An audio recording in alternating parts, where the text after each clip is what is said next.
मुख्तसर में इस बात पर गुफ्तगू करने वाला हूँ कि क्या नबी को बशर कहना जायज़ है। हमेशा हर लम्हा, हर पल, हर सांस में नबी को बशर कहना, आदमी कहना जायज़ है। पहले तो ये देखें कि हम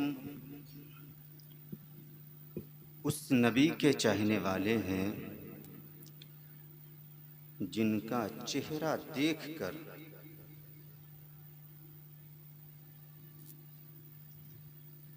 लोग कलीमा पढ़ लिया करते थे। और आम लोगों की बात तो अलग,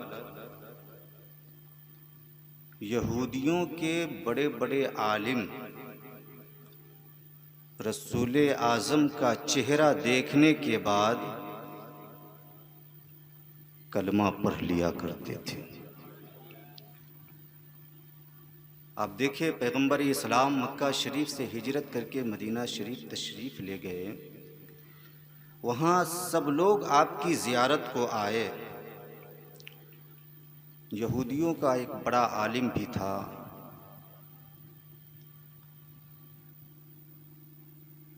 वो भी ज़ियारत को आया, अब्दुल्लाह बिन सलाम। ये कहते हैं कि सब लोग जहाँ ज़ियारत को गए, मैं भी गया देखने को कि वो कैसे नबी हैं जो मक्का शरीफ को छोड़कर मदीना तशरीफ़ लाए हैं। तो जब मैं गया वो कहते हैं जैसे ही मेरी निगाह रुखे मुस्तफ़ा पर पड़ी, मैं कलीमा पढ़कर मुसलमान हो गया।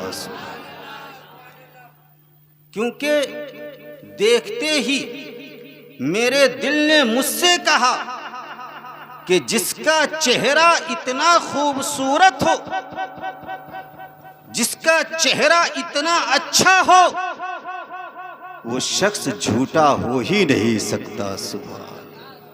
तो हम उस नबी के मानने वाले हैं जिनका चेहरा देखकर यहूदियों के आलिम कलीमा पढ़ने को तैयार हो जाया करते थे। सुभान। कुरान मुक़द्दसा कहता है, कुल इन्नमा अना बशरुम मिस्लुकुम युहा इलैया। ए महबूब, आप फरमा दीजिए कि मैं ज़ाहिरी शक्लो सूरत में तुम जैसा बशर हूँ। फ़र्क है कि मुझ पर वही आती है, तुम पर वही नहीं आती। गौर से सुनिएगा, फिर ज़िंदगी में कभी भी नबी को अपनी तरह नहीं कहिएगा। ये वो आयत है जिसको बाज़ अक्लमंद लोग रट कर नबी के बराबरी का दावा करते रहते हैं और उम्मते मुस्लिमा के कुलूब से अज़मते मुस्तफ़ा का जनाजा निकालते रहते हैं। और आम तौर पर ये कहते फिरते हैं कि कुरान ने नबी को हमारी तरह बशर कहा है, इसलिए हम नबी को अपनी तरह बशर कहते हैं, वरना हम नहीं कहते। तो अब सवाल ये पैदा होता है कि आखिर किस चीज़ में नबी हमारी तरह बशर है? किस चीज़ में? क्या अहकामे शरीयत में नबी हमारी तरह बशर हैं, या आज़ाए बदन में नबी हमारी तरह बशर है? तो हकीकत तो ये है कि इनमें से किसी भी चीज़ में नबी हमारी तरह बशर नहीं है। आप सबसे पहले अहकामे शरीयत को ही देख लें कि हम पर 5 वक्तों की नमाज फर्ज है, लेकिन नबी पर 6 वक्तों की नमाज फर्ज थी। हमारे मालदारों पर ज़कात फर्ज है, लेकिन नबी पर ज़कात फर्ज नहीं थी। हमारे लिए एक वक्त में 4 से जायद बीवियां रखना जायज नहीं है, लेकिन नबी के लिए एक वक्त में 4 से जायद बीवियां रखना जायज था। गोया बहुत सारे अहकामे शरीयत ऐसे हैं जो नबी के लिए खास थे। तो पता चला कि अहकामे शरीयत में भी नबी हमारी तरह बशर नहीं है। अब आज़ाए बदन को देख लेते हैं। क्या आज़ाए बदन में नबी हमारी तरह बशर हैं? तो हकीकत तो ये है कि आज़ाए बदन में भी नबी हमारी तरह बशर नहीं हैं, क्योंकि नबी के आज़ाए बदन की जो खासियत थी वो हमारे आज़ाए बदन में नहीं है। कौन नहीं जानता कि रसूले पाक के जिस्मे अक़दस का साया नहीं पड़ता था और हमारे जिस्मों का साया पड़ता है।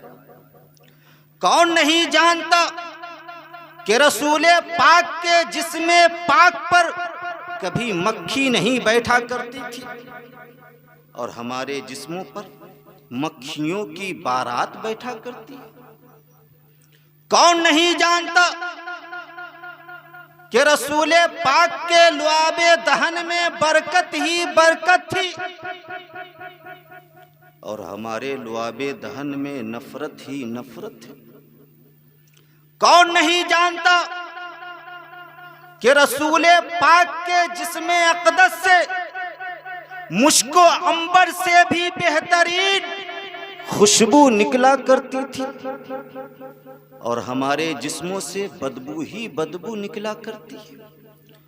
कौन नहीं जानता कि रसूले पाक जिस गली में कदम रख दिया करते थे वो गली खुशबुए मुहम्मदी से महक उठती थी, लेकिन हमारे में कोई ऐसा शख्स नहीं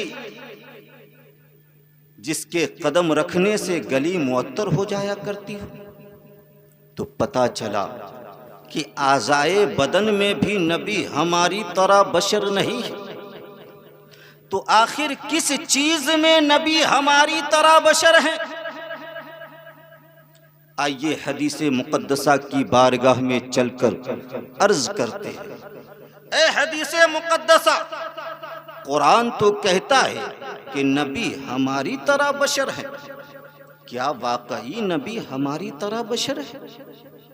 तो हदीस मुक़द्दसा मुस्कुरा कर जवाब देगी कि सुनो सुनो, नबी किसी की तरह बशर नहीं है। सुभान, क्योंकि लस्तु का अहदी मिनकुम इरशाद फरमाकर पैगंबर इस्लाम ने खुद ही इस बात पर मोहर लगा दिया कि वो मेरे चाहने वालों, वो मेरे मानने वालों, सुनो सुनो, मैं तुम में से किसी की तरह नहीं हूँ, मैं तुम में से किसी के जैसा नहीं हूँ। तो अब तो मामला और ज्यादा पेचीदा हो गया।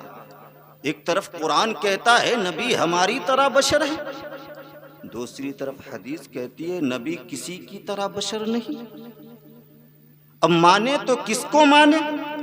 माने तो किसकी बात को माने, छोड़े तो किसकी बात को छोड़े? तो सुनो मुसलमानों, ज़हन पर ज्यादा जोर डालने की जरूरत नहीं है। कुरान मुक़द्दसा की इस आयत का माना वो मतलब आम फहम जुबान में यूं समझें कि पैगंबर इस्लाम से बेशुमार मोजेज़ात निकलने वाले थे। कहीं चांद का 2 टुकड़े होना देखकर, कहीं सूरज का पलटना देखकर, कहीं पहाड़ का एहतराम करना देखकर, कहीं दरख्त का चलना देखकर कोई रसूले पाक को खुदा मान बैठता। तो इसीलिए रब्बे कदीर ने अपने महबूब से फरमाया, ऐ मेरे महबूब, आप अपनी जुबान से कह दीजिए कुल इन्नमा अना बशरुम मिस्लुकुम, ताकि जमाने के अक्लमंदों को अच्छी तरह पता चल जाए कि रब के महबूब खुदा नहीं है बल्कि खुदा के बंदे हैं और जमाने के आखिरी पैगंबर है।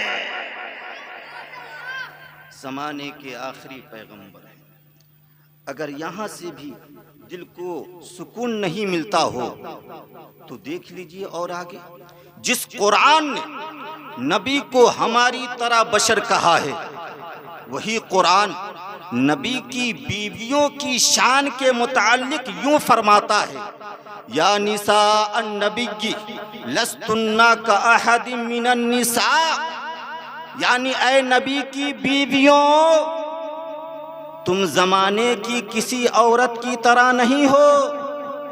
तुम्हारा मकाम व मर्तबा अलग है, तुम्हारी इज्जत व अजमत अलग है, तुम्हारी शान व शौकत अलग है। तो जब नबी की बीवियां जमाने के किसी औरत की तरह नहीं हो सकती, तो फिर भला जो इमामुल अंबिया है वो जमाने के किसी मर्द की तरह कैसे हो सकते हैं। हमारे नबी की शान तो ये है कि इमाम इसको मोहब्बत यूं लिखते हैं कि वो खुदा ने है मर्तबा तुझको दिया जो किसी को मिले ना किसी को मिला, कि कलामे मजीद ने खाई शाह तेरे शहरो कलामो बका की कसम, और या रसूल अल्लाह तेरे खुल्क को हक ने अजीम कहा, तेरी खिल्क को हक ने जमील किया, कोई तुझसा हुआ है न होगा शाह तेरे खालिक हुस्नो अदा की कसम, तेरे खालिक हुस्नो अदा की कसम। हज़रात, नबी हम में से किसी की तरह नहीं है। जो दलील मैंने पेश की ये अक्ली दलील थी। अब इस आयत के मुताल्लिक असली दलील क्या है, यानी इस आयत पर इन्नमा अना बशरुम मिस्लुकुम, ये जो आयत है इस पर मुहक्किक की तहकीक क्या बोलती है, मुफस्सिर की तफसीर क्या बोलती है। तो आइए उसे जानने के लिए सबसे पहले मैं उस मुहक्किक की तहकीक की तरफ ले चलता हूँ जिसे ज़माना हज़रत शेख अब्दुल हक मुहद्दिस देहलवी रहमतुल्लाही अलैह के नाम से जानता और पहचानता है।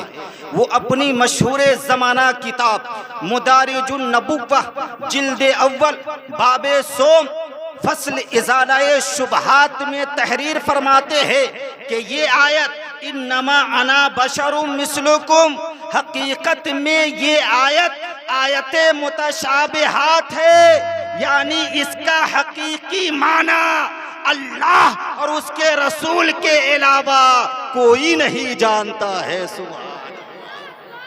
जाहिरी माना तो हम जानते हैं कि जाहिरी शक्लो सूरत में नबी हमारी तरह बशर है, लेकिन हजरत शेख अब्दुल हक मुहद्दिस देहलवी रहमतुल्लाही अलैह फरमाते हैं कि ये आयत मुतशाबिहात है, इसका हकीकी माना अल्लाह ही जानता है और उनके रसूल ही जानते हैं, उसके अलावा कोई नहीं जानता है।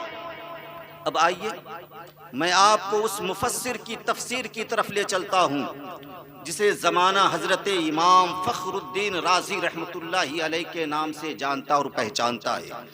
वो अपनी मशहूर ज़माना किताब तफसीर कबीर जिल्दे पंजुम सफ़ा नंबर 516 पर तहरीर फरमाते हैं इस आयत के मुताल्लिक कि इस आयत में यानी इन्नमा अना बशरुम मिस्लुकुम जो आयत है, इस आयत में अल्लाह रब्बुल इज़्ज़त ने अपने महबूब को ये हुक्म फरमाया है कि आप तवाज़ो व इनकिसारी को इख्तियार फरमाए। सुभान।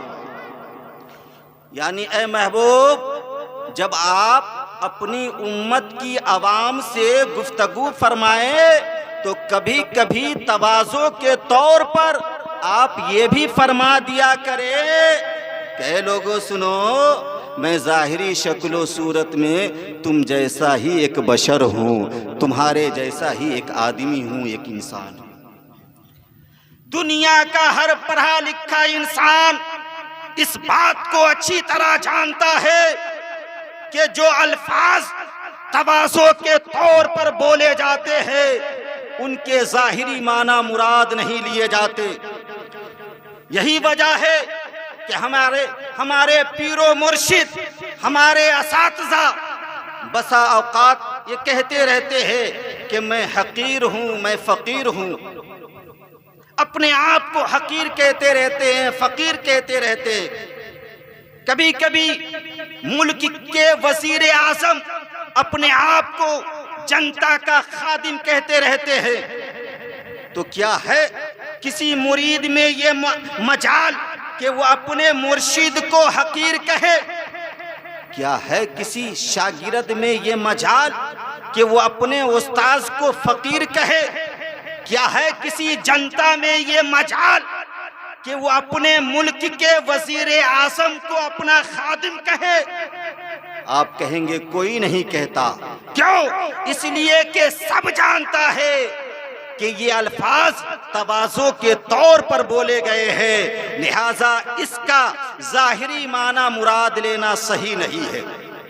बस इसी तरह अल्लाह रब्बुल इज़्ज़त ने अपने महबूब को इस दुनिया में इस शानो शौकत के साथ मबूस फरमाया कि वह अल्लमका मालम तकुन तालम की सनद अता फरमाया, खातिमुन नबीयीन की मोहर अता फरमाया, सैयदुल मुरसलीन का खिताब अता फरमाया, शफीउल मुज़निबीन का ताज अता फरमाया। तो साथ में ये तालीम भी अता फरमाई तवाज़ो और इनकिसारी की कि ऐ महबूब यकीनन आप सैयदुल मुरसलीन भी हैं, खातिमुन नबीयीन भी हैं, शफीउल मुज़निबीन भी हैं, रहमतुल लिल आलमीन भी हैं। इसके बावजूद भी इतने कमालात व फ़ज़ाइल के बावजूद जब आप अपनी उम्मत के लोगों से खिताब फरमाए तो अज़राहे तवाज़ो कभी कभी आप अपनी उम्मत के लोगों से ये ज़रूर फरमा दिया करे कि ऐ लोगों सुनो सुनो, मैं कोई जिन नहीं हूँ, मैं कोई खुदा नहीं हूँ, मैं कोई फरिश्ता नहीं हूँ, बल्कि मैं भी तुम्हारी तरह ही एक इंसान हूँ, एक बशर हूँ, एक आदमी हूँ। तो जिस तरह किसी मुल्क के वज़ीर आज़म के लिए खादिम बोलना कभी दुरुस्त नहीं हो सकता, उसी तरह कौनैन के रसूल आज़म के लिए कभी बशर बोलना दुरुस्त नहीं हो सकता। बशर बोलना दुरुस्त नहीं हो सकता। इस बात में कोई शक व शुबा नहीं कि नबी बशर हैं, बशर हैं, लेकिन वो नूरी बशर हैं और हम खाकी बशर हैं। तो अब सवाल ये पैदा होता है कि क्या बशर को बशर कहना गलत है? क्या सच बात कहने से बेअदबी हुआ करती है? क्या सच बात कहने से तौहीन हुआ करती है? जब नबी बशर हैं तो सच बात कहने में बेअदबी कैसी, तौहीन कैसी? तो इसका जवाब यह है कि हाँ, कभी कभी सच बात कहने से भी बेअदबी हो जाया करती है, सच बात कहने में भी तौहीन हुआ करती है। जैसा कि कुरान मुक़द्दसा में है, इन्ना खलक़नल इंसाना मिन नुत्फ़तिन अमशाज। रब्बे क़दीर फरमाता है कि हमने इंसानों को औरत व मर्द के मखलूत नुत्फ़े से पैदा किया है। हमने इंसान को औरत व मर्द के मखलूत नुत्फ़े से पैदा किया है। दूसरी जगह कुरान कहता है हमलतहु उम्मुहु कुरहन व वदअतहु कुरहा, कि यानी हर इंसान को उसकी माँ तकलीफ़ के साथ हमल में उठाई और तकलीफ़ के साथ ही उसे जनी है, उसे जन्म दिया है। ये बात कुरान से साबित है, ये सच्ची बात है। सच बात कहने से कैसे बेअदबी होती है, कैसे तौहीन होती है। आप देखें, अगर कोई आपसे कहे कि ऐ औरतों मर्द के मखलूत नुत्फे से पैदा किया हुआ शख्स, चाय नाश्ता कर ले, बहुत भूखा लग रहा है, बिस्किट खा ले। या ये कहे क्या तकलीफ के साथ जन्म देने वाली औरत का बच्चा, बता तेरा क्या हाल है? हालचाल तो ठीक है, तो आप बताएं कि क्या इस बात के कहने से आपकी बेअदबी नहीं होगी? इस बात के कहने से आपकी तौहीन नहीं होगी? तो यकीनन इस बात के कहने से आपकी तौहीन होगी, आपकी बेअदबी होगी, आपके चेहरे का रंग लाल और पीला हो जाएगा, आप गुस्से से भड़क उठेंगे, उससे लड़ने और भिड़ने को तैयार हो जाएंगे। क्यों? ये तो सच बात है, सच बात है।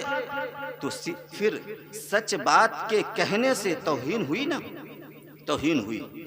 इसे और आसान लफ्जों में समझने की कोशिश करें कि इस दुनिया में देखिए आप, जज साहब का मर्तबा बहुत बुलंदोबाला होता है। जज साहब के हाथ में मुजरिम की जिंदगी और मौत का फैसला हुआ करता है। वो जिसे चाहे आजाद कर दे और जिसे चाहे सूली पर चढ़ा दे। अब कोई शख्स जज साहब के सामने खड़ा होकर उसे बशर के नाम से पुकारे, उसे इंसान के नाम से पुकारे, उसे उसके असली नाम से पुकारे या उसके बाप के नाम से पुकारे, तो क्या ऐसा करने से जज साहब की तौहीन नहीं होगी, उसकी बेअदबी नहीं होगी? तो आप में का हर अक्लमंद शख्स यही कहेगा कि शमशाद रजा कादरी, ऐसा कहने से जज साहब की तौहीन होगी, बेअदबी होगी। आखिर क्यों बेअदबी होगी? कहने वाला जो कहा वो सब सच कहा, लेकिन बेअदबी क्यों हो रही है, तौहीन क्यों हो रही है?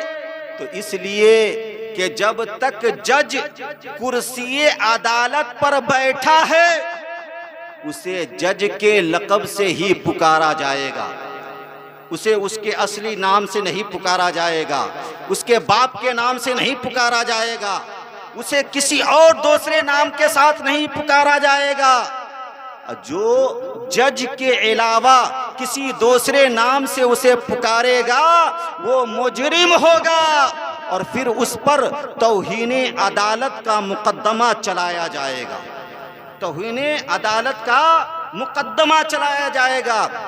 बस इसी तरह जब अल्लाह रब्बुल इज्जत ने अपने महबूब को सैयदुल मुरसलीन की कुर्सी सदारत पर रौनक अफरोज फरमाया, तो अपने महबूब को पुकारने के लिए रसूलुल्लाह का मुअज्जम खिताब अता फरमाया, नबीयुल्लाह का मुअज्जम खिताब अता फरमाया, रहमतुल लिल आलमीन का मुअज्जम खिताब अता फरमाया।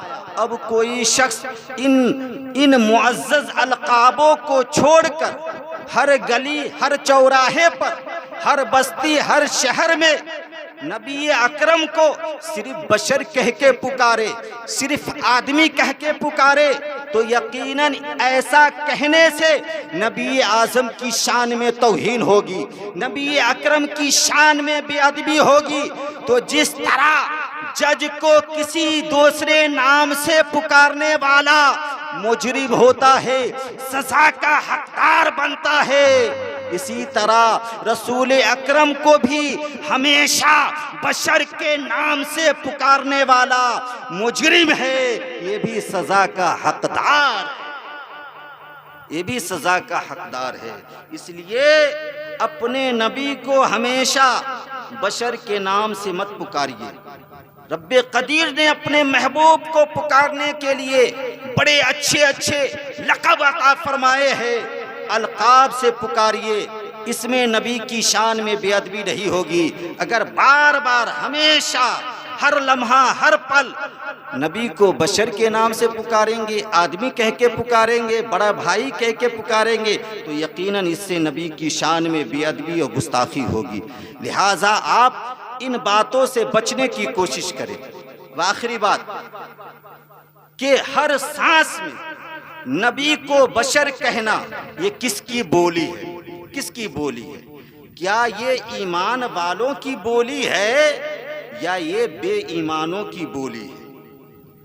तो मैं डंके की चोट पर यह कह सकता हूं कि पूरा कुरान आप पढ़ डालोगे, लेकिन कहीं भी ये नहीं पाओगे कि किसी भी नबी के मानने वाले लोगों ने अपने नबी को बशर कहा हो, अपने नबी को आदमी कहा हो। हाँ, ये जरूर आप पाएंगे कि नबी को न मानने वाले लोगों ने नबी को अपनी तरह कहा है, नबी को आदमी कहा है, नबी को बशर कहा है। तो गोया ये मसला साफ हो गया कि हर बात में नबी को बशर कहना ये ईमान वालों की बोली नहीं है, बल्कि ये बेईमानों की बोली है, बेईमानों की बोली है। आप देखें कि हजरत नूह के न मानने वाले लोगों ने, कौम नूह के न मानने वाले लोगों ने अपने नबी को बशर कहा। कौम आद के न मानने वाले लोगों ने अपने नबी को बशर कहा। कौम समूद के न मानने वाले लोगों ने अपने नबी को बशर कहा। कौम सालेह के न मानने वाले लोगों ने अपने नबी को बशर कहा। कौम शुआइब के न मानने वाले लोगों ने अपने नबी को बशर कहा। कौम मूसा के न मानने वाले लोगों ने अपने नबी को बशर कहा। इसी तरह हमारे नबी के न मानने वाले लोगों ने हमारे नबी को भी बशर कहा, हमारे नबी को भी बशर कहा। अब ये सवाल पैदा होता है कि नबी को बशर कहने का तरीका ये लोग सीखे कहाँ से? तो सुने, इन लोगों ने नबी को बशर कहने का तरीका किसी इंसान से नहीं सीखा है, बल्कि ये शैताने लईन से सीखा है। आप देखिए, अल्लाह रब्बुल इज्जत ने फरिश्तों से फरमाया कि तुम सब आदम अलैहिस्सलाम को सजदा करो, तो हुक्म रब्बी पर अमल करते हुए सारे फरिश्ते सजदे में चले गए। इब्लीस सजदा न किया। रब्बे कदीर ने फरमाया तूने सजदा क्यों नहीं किया? तो इब्लीस कहता है काला लम अकुल लिअस्जुदा लिबशर, कि मुझे ज़ेबा नहीं कि मैं एक बशर को सजदा करूं, मुझे ज़ेबा नहीं मैं एक बशर को सजदा करूं। अब देखिए जन्नत में रहता था, जन्नत में रहता था, हजरत आदम अलैहिस्सलाम की ताज़ीम नहीं किया, उनको सजदा न किया, ताज़ीम नहीं किया, सजदा नहीं किया, तो जन्नत से निकाल दिया गया। ताज़ीम नहीं किया, सजदा नहीं किया, बशर कहा, जन्नत से निकाल दिया गया। वो लोग सोचे जो इस दुनिया में रहकर नबी को बशर कहते हैं, वो जन्नत में कैसे डाले जाएंगे, जन्नत में कैसे जा सकते हैं। अब अंजाम देखे कि आदम सफ़ीउल्लाह को बशर कहने वाला हमेशा के लिए शैताने लईन हो गया। जिन्होंने हजरत नूह अलैहिस्सलाम को बशर कहा, वो लोग डुबा दिए गए। हजरत सालेह अलैहिस्सलाम को बशर कहने वाले लोग बेनाम कर दिए गए। हजरत शुएब अलैहिस्सलाम को बशर कहने वाले लोग निस्तो नाबूद कर दिए गए। हजरत मूसा अलैहिस्सलाम को बशर कहने वाले लोग दरिया में डुबा दिए गए, और हमारे नबी को बशर कहने वाले लोग जलीलो खार कर दिए गए। और सुबह क़यामत तक जो भी नबी को बशर कहेगा वो उसी तरह जलीलो खार होता रहेगा। जो भी नबी को बशर कहेगा जलीलो खार होता रहेगा। इसलिए ज़रूरत इस बात की है कि आप बोली सुनकर पहचान करें कि वो किसकी बोली बोल रहा है। जिस तरह आप कुत्ते की बोली सुनकर पहचान करते हैं कि कुत्ता बोल रहा है, जिस तरह गधे की बोली सुनकर आप पहचान करते हैं कि गधा बोल रहा है, जिस तरह कौवे की बोली सुनकर आप ये पहचान करते हैं कि कौवा बोल रहा है, इसी तरह अपने आगे पीछे दाएं बाएं और मजलिस में बोलने वाले लोगों की बोली को सुनकर ये पहचान करे कि ये किसकी बोली बोल रहा है, ये ईमान वालों की बोली बोल रहा है या ये बेईमानों की बोली बोल रहा है। जब आप पहचान कर लेंगे तो आपके लिए फैसला करना आसान हो जाएगा कि ये रसूल आजम का मानने वाला है या शैताने लईन का चाहने वाला है।